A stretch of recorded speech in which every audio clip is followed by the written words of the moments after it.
बंधु माने आजिर एही कार्यक्रम को आपण मानकु स्वागत। आजिर एही कार्यक्रमटी कन्या राशि व्यक्ति विशेष मानक पई बहुत गुरुत्वपूर्ण अटे। कारण आजिर एही वीडियो रे आमे माने जानिबा जे कन्या राशि व्यक्ति विशेष मानक पई फेब्रुआरी 2026 किपरि रहिबो। फेब्रुआरी मासरे आपणकर जीवन रे केउ सब विशेष घटना गुड़िक घटिबो। फेब्रुआरी मासरे आपणकर स्वास्थ्य, शिक्षा, प्रेम जीवन, वैवाहिक जीवन, भाग्य, क्यारियर एवं व्यापार वाणिज्यर स्थिति किभଳି रहिबो। नवग्रहंकर स्थिति आपणको कुंडली रे किभଳି रहिबो। नवग्रह आपणको केउ भଳି फल प्रदान करिबारे सक्षम हेबे। एहा सहित अशुभत्व प्रदान करुथिबा ग्रह मानक पई किछि विशेष प्रतिकार मध्ये जानिबा। सेथि पई आपणकर जदि कन्या राशि होई थाए तो वीडियो टी को लाइक करी चैनल टी को सब्सक्राइब कर दियंतु एवं कमेंट बॉक्स रे भक्ति एवं श्रद्धार सहित जय मां लक्ष्मी निश्चय लिखंतु। तो बंधु माने आसंतु आरंभ करिबा आजिर एही कार्यक्रम को, जहा आपणकर जन्म राशि तथा चंद्र राशि उपरे आधारित अटे। तो राशि चक्रर 12 गोटी राशि मध्यरु षष्ठ राशि हेउछि कन्या राशि एवं कन्या राशिर राशिधिपति हेउछंती बुध। तो बंधु माने फेब्रुआरी मास आरंभ रे बुध आपणक कुंडलीर पंचम भावरे गोचर करूछंती। बुधक सहित सूर्य, शुक्र, मंगल मध्य आपणकर पंचम भावरे गोचर करूछंती। आपणक कुंडलीर षष्ठ भावरे गोचर करूछंती राहु, सप्तम भावरे गोचर करूछंती शनि, दशम भावरे गोचर करूछंती देवगुरु बृहस्पति एवं द्वादश भावरे गोचर करूछंती केतु। तो सर्वप्रथम आसंतु जानिबा आपणकर स्वास्थ्य किभଳି रहिबो एही फेब्रुआरी 2026 रे। तो बंधु माने कुंडलीर प्रथम भावटी होई थाए आपणकर स्वास्थ्यर भाव, इम्यूनिटी सिस्टम रो भाव। आपणकर प्रथम भावर अधिपति हेउछंती बुध। बुध आपणक कुंडलीर पंचम भावरे गोचर करूछंती, किंतु 4 फेब्रुआरी को बुध आपणकर षष्ठ भाव को आसी जिवे। तेबे जेमिति ही बुध आपणकर षष्ठ भाव को चली जिवे एवं राहुंक सहित एकत्र होई जिवे एवं आपणकर द्वादश भाव को देखिबे, तो सेते बेले आपणकर एलर्जी, इन्फेक्शन भली किछिटा समस्या देखा देई पारे। स्किन रिलेटेड प्रॉब्लम आपणकर देखा देई पारे। आपणकर इम्यूनिटी सिस्टम मध्य डाउन होई पारे। जेतेबेले आपण केवाडे ट्रैवल ले जिवे सेते बेले आपणको आपणकर स्किन रो, आपणकर खाइबा पीबा प्रति आपणको जत्नशील रहिबार अछि। कारण जेबे भी राशिर अधिपति षष्ठ, अष्टम एवं द्वादश भावरे गोचर करिथांती सेते बेले हमर इम्यूनिटी सिस्टम डाउन होई थाए, देह खराब रहि थाए। तेबे विशेष भावरे देखिबा को गले 4 फेब्रुआरी रु 22 फेब्रुआरी पर्यंत आपणको ए सब प्रति अधिक ध्यान रखिबार अछि। एबे आसंतु जानिबा विद्यार्थी मानक पई किपरि रहिबो फेब्रुआरी 2026। विद्यार्थी मानक पई सेमानकर शिक्षा क्षेत्र किभଳି रहिबो। तो बंधु माने कुंडलीर पंचम भावटी होई थाए आपणकर शिक्षार भाव। आपणकर पंचम भावर अधिपति हेउछंती शनि। शनि आपणकर कुंडलीर सप्तम भावरे गोचर करूछंती एवं आपणकर पंचम भावरे गोचर करूछंती बुध, शुक्र, सूर्य एवं मंगल। तेबे 23 तारिख पर्यंत मंगल आपणकर पंचम भावरे उच्चस्थ रहिबे। तेणु जदि आपण डिफेन्स लाइन ने किछि एग्जाम देउछंती, गवर्नमेंट रिलेटेड किछि जॉब किछि एग्जाम देबार अछि, तो फेब्रुआरी मासटी आपणक पई बहुत ही सपोर्टिव रहिबो। कारण आपणकर पंचम भावरे मंगल एवं सूर्य गोचर करूछंती। मंगल हेउछंती देवता मानकर सेनापति। तो डिफेन्स लाइन रे आपणको सफलता मिलिबो एवं सूर्य हेउछंती सरकारीर कारक ग्रह। तो सरकारी परीक्षा रे आपणको सफलता मिलिबो। एहा व्यतीत जदि आपणकर पाठ पढ़ा रिलेटेड किछि बड़ स्टेप लेबा पई चाहुछंती सेतिरे मतो आपणको सफलता मिलिबो। जदि आपण किछि एडमिशन लेबा पई चाहुछंती, किछि फॉर्म फिलअप करबा पई चाहुछंती, तो आपण ताहा करि पारिबे। विशेष करी 20 फेब्रुआरी पूर्वरु ही आपणको पई समय अधिक भलो रहिबो। एबे आसंतु जानिबा आपणकर प्रेम जीवन किभଳି रहिबो एही फेब्रुआरी 2026 रे। तो बंधु माने कुंडलीर पंचम भावटी आपणकर शिक्षार भाव हेबा सहित पंचम भावटी मध्य होई थाए आपणकर प्रेम जीवनर भाव, आपणकर संतानर भाव। तो आपणकर पंचम भावर अधिपति हेउछंती शनि।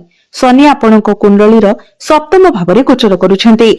तो बंधु माने आपणकर पार्टनर को मध्यरे टिके जिद्दी स्वभाव रहिबो।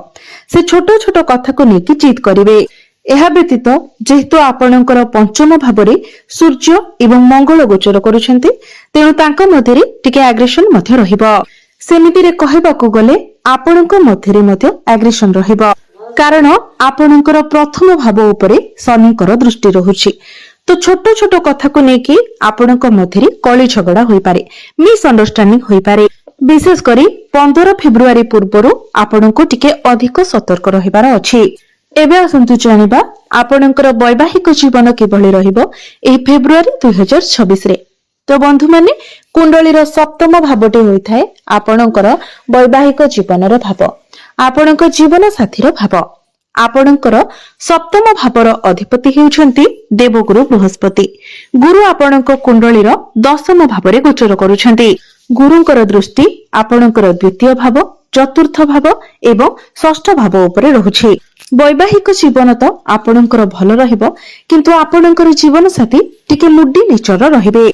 बहुत छोट छोट कथा को नेकी मध्य से बेले बेले हट होई जाय पारंती। तो आपणको एथिरे टिके एडजस्ट करबाको पड़िबो, किंतु सेते भी अधिक नहीं, कारण गुरु आपणकर केंद्र रे गोचर करुछन्ति, बहुत भल स्थिति रे अछन्ति।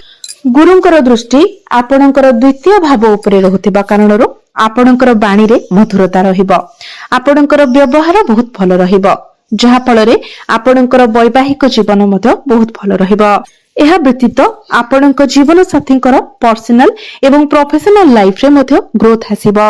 एबे आसंतु जानिबा सबुठारो गुरुत्वपूर्ण विषय वस्तु आपणकर भाग्य, कैरियर एवं व्यापार वाणिज्यर स्थिति किभଳି रहिबो एही फेब्रुआरी 2026 रे।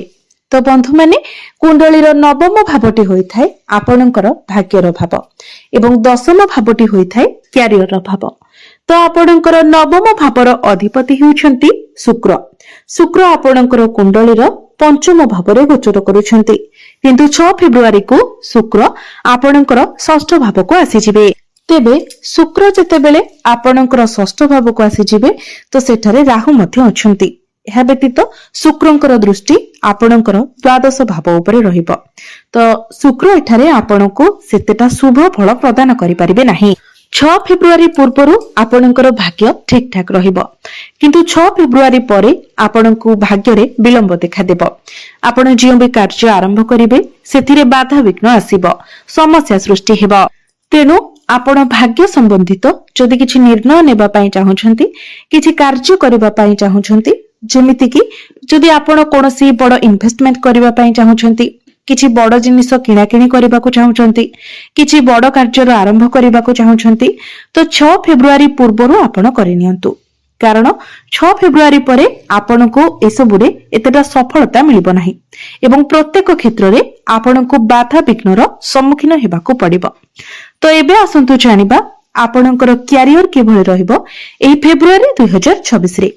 तो बंधु माने कुंडलीर दशम भावटी होइथाय आपणकर कैरियर भाव एवं आपणकर दशम भावर अधिपति हेउछन्ति बुध। बुध आपणक कुंडलीर पंचम भावरे गोचर करुछन्ति, किंतु 4 फेब्रुआरी को बुध आपणकर षष्ठ भाव को आसीजिबे। आपणकर दशम भावरे गोचर करुछन्ति देवगुरु बृहस्पति, जी हेउछन्ति आपणकर चतुर्थ एवं सप्तम भावर अधिपति। तो गुरु जेहेतु आपणकर दशम भावरे गोचर करुछन्ति, गुरु हेउछन्ति ज्ञानर कारक ग्रह। तो आपणक मध्यरे ज्ञान बढ़िबो, मैच्योरिटी लेवल बढ़िबो। एहार अर्थ हेउछि आपणकु जियो बे रेस्पोंसिबिलिटी मिलिबो आपण ताहाकु बहुत भलो भाबरे तुलाई पारिबे, निजर काम को आपण बहुत भलो भाबरे करि पारिबे। एवं जेबे भी गुरु दशम भावरे गोचर करिथांती तो बुद्धिमत्ता सहित मैनेजमेंट स्किल रे मध्य, किंतु आपणकर दशम भावर अधिपति 4 फेब्रुआरी को आपणकर षष्ठ भाव को चली आसीबे एवं आपणकर द्वादश भाव को देखिबे। तो 4 फेब्रुआरी परे आपणको एमएनसी कंपनी रो कोनोसी लाभ प्राप्ति होई पारे। कम्युनिकेशन रिलेटेड काम रे आपणको फायदा मिली पारे। जदि आपण चाकरी क्षेत्र रे किछि ट्रांसफर चाहुतिले तो सेथिरे मध्य आपणको सफलता मिली पारे। जदि आपण विदेश जीवा पई चाहुतिले तो आपणको सेही सुযোଗ प्राप्ति हेबो, किबा ट्रैवलिंग रिलेटेड जदि आपण किछि काम करूछंती तो सेथिरे मध्य आपणको सफलता मिलिबो। तो क्यारियर आपणकर एही फेब्रुआरी मासरे 90% भल रहुछि। जोमानक निकटरे चाकरी नाही सेमानकु चाकरी मिलिबार मत बहुत अधिक संभावना रहुछि। तो आपण निज तरफरु चेष्टा जारी रखंतु, आपणकु निश्चित भाबरे सफलता मिलिबो। एबे आसंतु जानिबा आपणकर बिजनेस किभଳି रहिबो एही फेब्रुआरी 2026 रे। तो बिजनेस को नेकी फेब्रुआरी मासटी आपणक पय एवरेज रहिबो, बहुत बेसी भलो नहे किबा बहुत बेसी खराब नहे। तो एबे आसंतु जानिबा किछि उपाय विषय रे, जो उपाय गुड़िक करबा द्वारा आपणको अधिक मात्रा रे शुभ फल प्राप्ति हेबो एवं जहा सब अशुभत्व रहउछि से गुड़िक खंडन होई जिवो। तो सेति पय आपण प्रत्येक दिन बुद्धंकर बीज मंत्र 108 थर जप करंतु। प्रत्येक दिन आपण शुक्रंकर बीज मंत्र 108 थर जप करंतु। प्रत्येक दिन हनुमान चालीसार पाठ करंतु एवं प्रत्येक दिन उदित सूर्य को तंबा पात्र रे जलार्घ्य अर्पण करंतु। तो बंधु माने आपणकर जीवन मंगलमय हेउ, एहा ही ईश्वरंक निकटरे मोर प्रार्थना। धन्यवाद।